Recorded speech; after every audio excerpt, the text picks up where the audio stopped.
friends. I hope you're doing well. For today's video, I wanted to share my 2023 TBR list. So I'm just gonna go ahead and get started. So I generally read maybe like one book a month, unless it's like a series that I'm really into. And I typically do about like one a month when it's a novel. But I'm wanting to read a lot of like nonfiction type of stuff. So I'm a little bit concerned that I'm maybe being a little bit ambitious here. But I'm hopeful that I'm gonna get through this. So I have I'm going to show you everything that I have in my TBR list, and it's not a lot of novels this year, and it's not a lot of fiction. So if you are looking for fiction, I'm sorry, I don't have that. But I'll show you what I do have. So first up, we have Women of the Word by Jen Wilkin. So I have loved this book so far. I started reading this before 2023. I had hoped to get this finished before I started my Bible in a Year journey, just because I was hoping that I could use what I gleaned from this in my studies. And so far I've been able to do that. I'm almost halfway through. It's just kind of been a slow read for me. It's a great book, actually. I do like the book a lot, but it has been a slow read for me in the sense that at the end of every chapter, there are some like reflection questions, and there's typically about like 4 to 6 questions. And there's something about the questions, they're great questions, actually. They're great reflection questions, and they really do make me think. But there's something about them that once I have finished reading a chapter and then I finish answering the questions, I'm just kind of like, all right, well, I'm done for the day. I don't really want to keep reading because I'm just like thinking about it, I guess. And so like thinking about what I've just written and answered. So this book is a book about kind of reconsidering some of the ways that you approach scripture, and it talks about like the different kinds of like Bible study that a lot of women get into, and maybe why some of those are not great. And so it just kind of challenges you to approach scripture a little bit differently than maybe you're used to.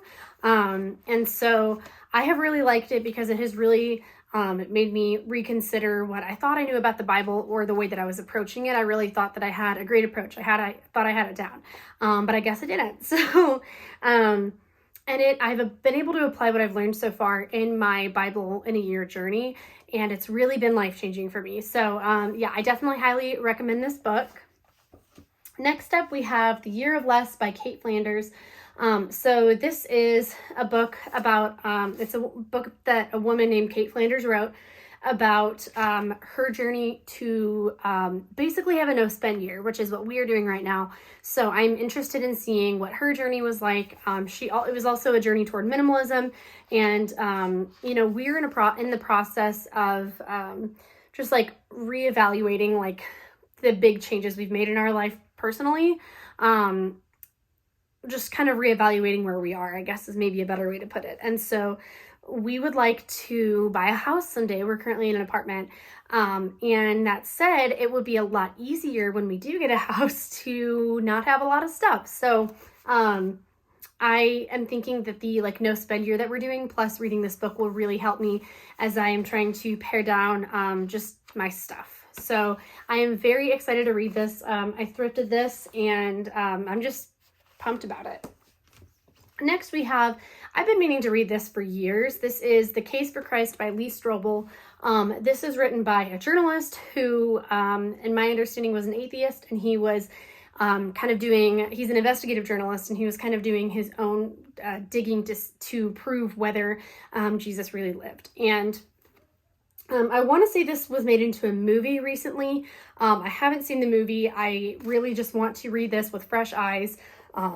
And approach this whole story with fresh eyes. So, yeah, I'm very excited to read this. I thrifted this as well. And then next up we have Oh Crap Potty Training. So we are getting ready to potty train with our son. He is a little over 1.5 years old, and I don't know where to start. But my sisters both read this book when they were getting ready to potty train their first children.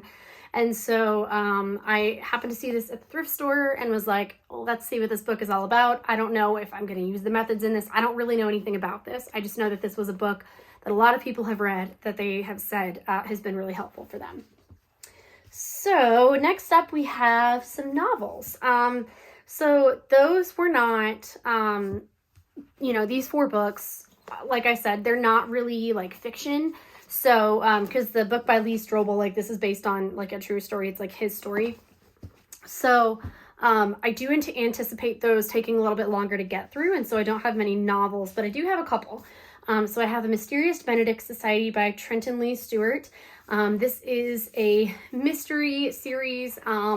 It's about gifted children who are, there's these like ads in the newspaper for gifted children to take a series of like tests that they can like go through to solve mysteries or something. It kind of reminds me of Chasing Vermeer, which is a book I read when I was younger.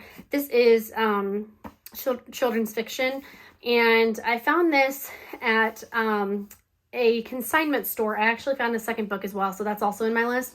That is The Mysterious Benedict Society and the Perilous Journey. I don't want to read the back of this because I feel like it could give away some stuff that happened in the first book. But basically it's about these gifted children that have to solve this series of puzzles or mysteries.